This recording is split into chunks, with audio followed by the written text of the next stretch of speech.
What's up, you guys? It's Algie Mikhail, and this is FuturePROOF. And today we're interviewing with Mikhail Marcus. the owner of Webhead Fitness. Yep. All right. Start off by telling me what inspired you to start a fitness brand.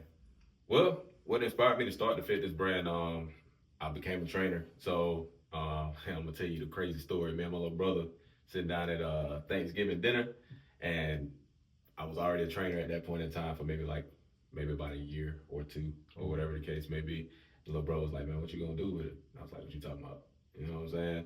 And he was like, "Well, you just a trainer. You training in all these gyms and stuff like that. You ain't making no money for real. So you might as well just, branch out and do something on your own." I was like, "You know what? Not the little brother chin check. You like, Man, he ain't no listen. money. I mean, me and my little Got brother, to parlay that, yeah, right? we got that whole mentality. You know what I'm saying? We got it out the mud, how we grew up and things like that. So we always were looking for ways to kind of make money. Because I mean, the long story, we want to be able to put ourselves in a position to be able to take care of moms. You feel me? Right, for So sure. that was always our mentality. So him Gotcha. having that conversation, It's it was just easy. natural. Yeah, it was easy. Okay.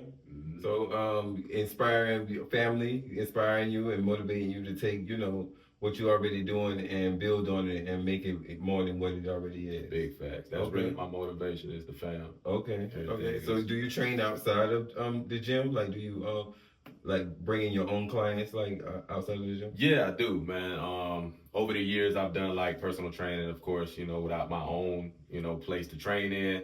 Done had to sneak into Planet Fitness or whatever the case may be. Okay, you can't do that. You can't take your clients to Planet Man, Fitness. listen, certain Is ones. that illegal you in the fitness arena? you gotta have a conversation with someone. Right. Okay. Don't ask, don't tell. Right. Don't nobody know what's going on. Then you do what you gotta do to make your bread. You feel me? But yeah, I have done that. I've done it out there in the park and stuff like that too. Held boot camps and stuff Okay. like that. Yeah. So I've done that. That sounds outside of- fun. Like Man. the boot camps in the park and stuff like that. I still do that. Okay. Where in the area? Columbia area? Out in the Irmo area. So Irmo Irmo area. Community Park is where I usually would do them. Now I've been doing that about a month or two, or whatever the Okay. case may be. And I just like a little private group of people that I used to train, Okay. and then they come out there and we do that. Nice. So we're trying to keep that community kind of close knit. Okay. So tell me, how has your personal fitness brand influenced your approach to business? The number one thing is that the one thing is not taking it personal. Number one, with the fitness brand, I've learned that everybody ain't gonna support you. That was the first thing that I thought of. I feel like that just goes across the board, but in the Yeah. industry, well, in entrepreneurship, when you set out to do something unconventional, Yeah. or that's not the beaten path of the Yeah. tried and true. So. Most definitely, and it was something, man. Like when I decided to be a trainer, that was a struggle because making that decision to not finish my degree or whatever, Okay. that didn't sit well with the parents or Right. whatever, certain other people. But the one thing that I learned is definitely everybody ain't gonna support you. You expect like your friends, your family, and all of that to be able to support you. And I kind of took it personal in the very beginning. I think And then we I all really- do. yeah. It's something you have to grow through. Yeah, man. Yeah. I really had to realize that, and I was just like, I mean, when it take off, everybody gonna be ready Right, to support. I right. was there when, I know you Right. wasn't. You feel me? So Right. it is what it is. But that's one thing that I definitely learned, and I just keep moving. You feel me? Got you. So what's the big lesson that you've learned through building your fitness brand? Being a billboard, man. That's Yeah. the biggest lesson. And it ain't easy. Once you take that step into being like an entrepreneur or whatever the case may be, it's one of those things where every thought that you make, it's got to be something that's gonna make you money. Right, You feel me? It's right. got to be something that's gonna get that That brand out there. adds to what you're doing. Yup. So no matter what it is, if I post something on social media, it's got to have something to do with Webhead Fitness. It's got to have something to do with my brand of training or whatever. Like I Gotcha. revamped my whole entire social media because my social media prior to this was random everything, like Just random random, fights, all yeah, all yeah. the ratchet raunchy stuff. Yeah. So when I flipped it, I made everything. If you look on my social medias now, it's nothing but fitness. When I was playing ball, it was ball and fitness. That's all it is. I don't post nothing about family, none of that stuff. It's just straight up fitness. So I Okay. had to restructure my mindset about that. Okay, so and I know you're opening a gym. Mhm. Now that's like a huge step. So walk me through what made you decide to go and take that leap. Man, it ain't nothing to it but to do it. But the one thing that kind of pushed me into it was working for other gyms. I've trained. If you name a gym around here, like a popular gym around here, I probably trained at it at one point in time.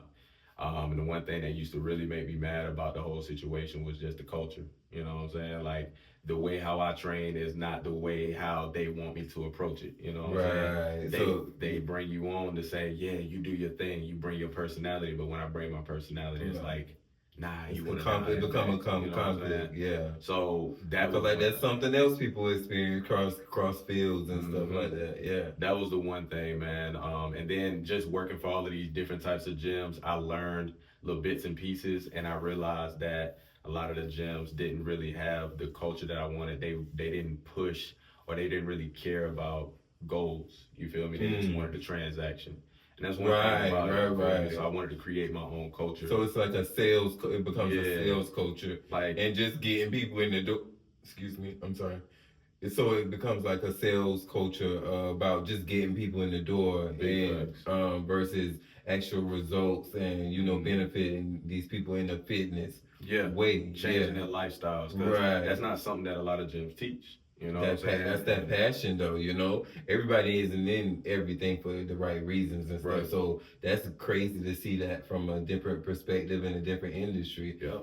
Like I said, that's one of the main things about FuturePROOF is to have those type of conversations, because a lot of the things you're talking about are things people experience just in their own field, just in a different way. Yep. Even like you say, you coming in and they seeing your light initially, then they try to dim it. That's like something common that happens in most industries. Big facts, man. Big facts. And it really annoyed me with all of that. So that's one of the reasons. There's many other reasons for it, but that was one of the main reasons. It's just changing the narrative and just getting that culture the way that I wanted to, without having to worry about anybody else from corporate looking down with a microscope like, man, may need to. Nah, I got it. Right. Okay. So tell me what's gonna set your gym apart from other fitness centers. Number one is what I'm gonna be offering. Like we touched on earlier, most likely most gyms that you go to, I'm not gonna name any because I don't want to start throwing names to people. I'm gonna just put the names of the gyms out of it and just say most gyms are not gonna focus on the results like we was talking about. The big thing for me is I care about everybody's goal, because the passion. If you tell me you want to gain 20 pounds of muscle, I might look at you and I'll look at you and I'll be like, all right, so when you want to attain that? You tell me some unrealistic time, like 2 months, I'm gonna look at you and be like, all right, let's reassess that. You feel me? That's not like me when I got to the gym. I'm like, I need this now. Yeah. So and it's some real stuff, man. So with my passion, your goal becomes my goal. Right. So whatever you need, I'm gonna be there. I'm gonna give you that tough love. That's the type of service, that's service. That's the type of service you need in that area. Yeah. And then on top of that, with just fitness, because that's the other thing that I tell a lot of people, my own clients and stuff like that, is just I can work you to death for 30 minutes every single day. But if you ain't doing nothing that you're supposed to do outside of the gym, then I'm doing this for nothing. I'm just taking your money at this point. Right. So my gym is going to revolve around not only fitness, but recovery, and then also eating. There's going to be a nutrition bar in it, and there's also going to be an infrared sun and cold plunge. Okay. So that recovery aspect, making sure that you're able to get back in here and do something else the next day without so much muscle soreness, so that you can help yourself in the long term. But also with the nutrition bar, you have no choice but to get something at that point. You know what I'm saying? When you leave there, you got at least a protein shake or something, or with the protein snacks that's gonna be there. There's gonna be protein waffles with this stuff that I've kind of locked down with the new nutrition company that I'm dealing with, the supplement company. They're gonna have some ingredients that we can make, like the waffles, the protein snacks, the healthy donuts, stuff like that. So things like that is gonna be all up under one roof. And that's what's gonna set me apart, because that's what people need. Definitely. Okay. So when you say nutrition bar, like is that like the same like common nutrition bar you see at Planet Fitness or different gyms? You know how you just walk up and pull something out of the fridge, or it's gonna be a different type of culture. Think about a Smoothie King or something like that, where you walk into Smoothie King, you go to the counter. Hey, I want this, this, and this. and then you can go and sit down and parlay and commute with other people in the community. Oh, and sit okay. down and do that. So there's going to be an area So where building people a sit sense of down community within the fitness world too. in a healthier way. Instead of Okay. having a bar with loud music and drinking and smoking, we Right. got a nutrition bar where you can Built sit right down into and the gym, and that gets, well, for me personally, that would give me a place to chill for a Yep. little second, because I might jump back in another workout. But when you feel like there's no real place outside of the locker room for you to to chill, take a breather, get a little snack or whatnot, power up, and then get back in there.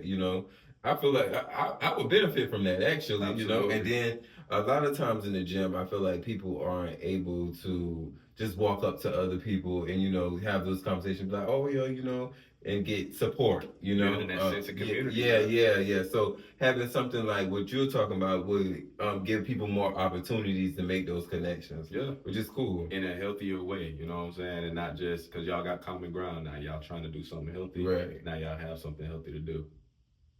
That's how I look at it, man. All right. Tell me, how did you come up with the unique niches for your gym? Like, what made you come up with this stuff? Well, little bits and pieces that I kind of working for other gyms. I kind of learned a few things. There was a gym that had infrared saunas that I used to train for, and I learned more of the benefit. I'm a real nerd for what I do. I've been training and being a nutrition coach for 8 years now.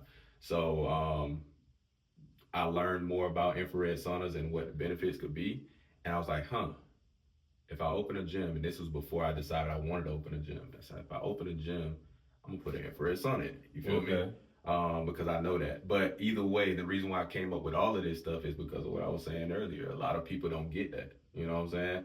And a lot of clients that I've talked to over the years that I've trained, especially when they no longer train with me, they like, yeah, I work out, but I don't know what to eat. I don't know. I'm so sore. Blah blah blah. And then I tell them, hey, you need to do this. You need to do this. Like, what are you eating? You ain't eating enough. You eating too much. You eating too much of the wrong thing. Or you're working yourself. Because there was some at the old gym that I used to train at that used to do 2, maybe 3 workouts right behind each other. Mm-hmm. Now, if I'm busting you across your head for 30 minutes straight, and then you turn around and do another 30-minute session, and then you turn around and come back the next day and do the same thing, you're overtraining. So you're not recovering properly, especially if you're not getting any stretching or anything at the house that you're doing. Okay. So it's like, now Show you me gotta something, breathe. because I don't be knowing no better. Yeah, I just be doing anything. Listen, I had to learn for myself too, man. I'm a guinea pig. So, I mean, in the 6 years of me playing professional football, I had to learn that too, you feel me? So it's just like, after my games, and that's where the infrared saunas really, really came into a play at the other gym that I used to train at, because after games, I would go sit in that for an hour, no matter when, because I had the keys. I was a studio manager, so I'd go in there, I'd go sit in that sauna for an hour, and I would recover faster. And then I'll be ready for the next week or the next practice, and I'll be good to go. So recovery is really important, but a lot of people don't understand that. They just say, go to the gym, work out, drink a protein shake, and then you should be good, and you should get your results. It's not happening that way. Okay. So that's the culture here in the gym. That's where those niches came from, because those are 3 very important components of your goals, whatever it is. Gotcha. So tell me, in building your fitness brand, what unique challenges have you faced? The biggest challenge, crazy enough, is finding the perfect space, man. Okay. The perfect space, number one, I knew what my vision was. I knew what I wanted there. I wanted a recovery room, I wanted the nutrition bar, and I wanted gym space. That's what I wanted. So when I would find these places, and this probably is probably a Columbia thing. I don't think I would have had this type of issue if I was somewhere in Atlanta or somewhere in Charlotte somewhere. But the struggle of dealing with commercial real estate is a totally different beast. When you go in to search for an apartment or something like that, if you like it, do your application, get your deposit in, you in there by the next week. You know what I'm saying?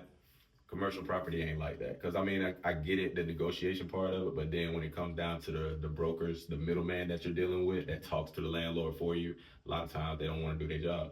Right. There was a situation where I reached out to a space in November of last year, and I didn't get, it would take them 2 and 3 weeks to respond to me over one question.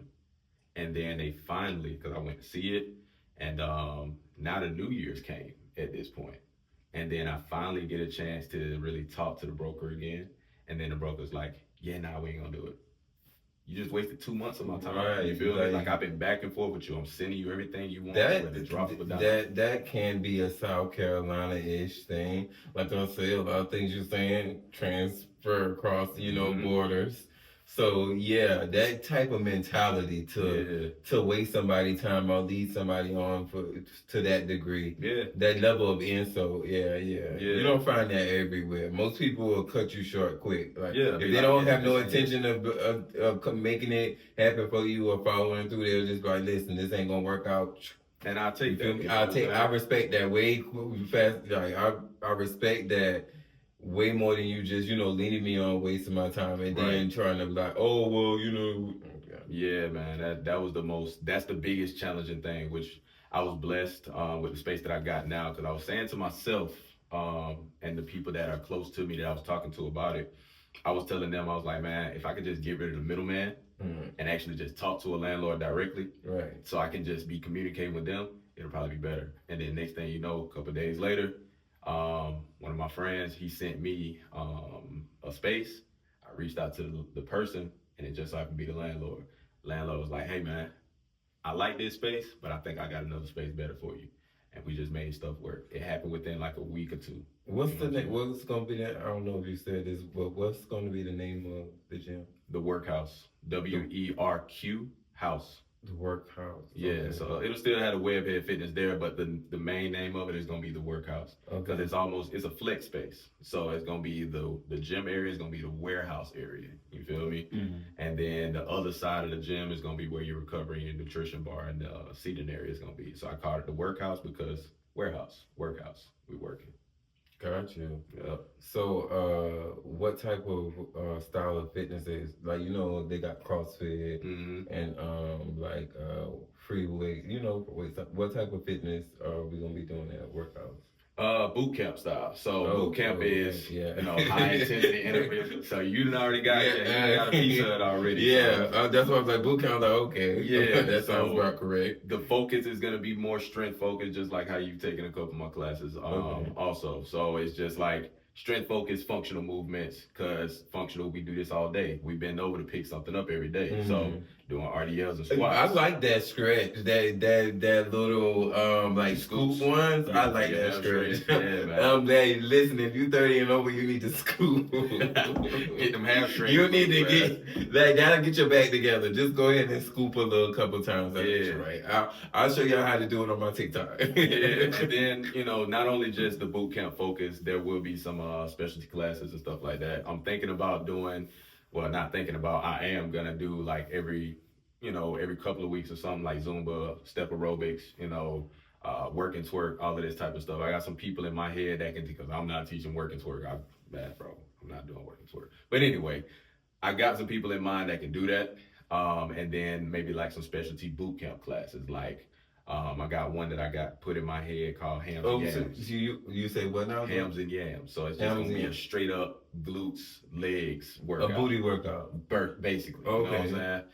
And you were saying something about a twerk workout class, so you're gonna have, is that what you said? Yeah, but you would have to have, yeah. Okay, work and twerk. Okay, so you would have classes geared towards the ladies, correct? Okay, that's just nice. anybody. That's different. Well, yeah, right. Yeah, you can just right. Different type of classes people, for everybody. For everybody loves Zumba. Everybody loves, and I might even do some yoga and stuff too, like just to throw some different things in there. What do they call that little thing everybody's doing now? What is it called? You know what I'm talking about. With the machine, like that. What is it called? Pilates. Listen.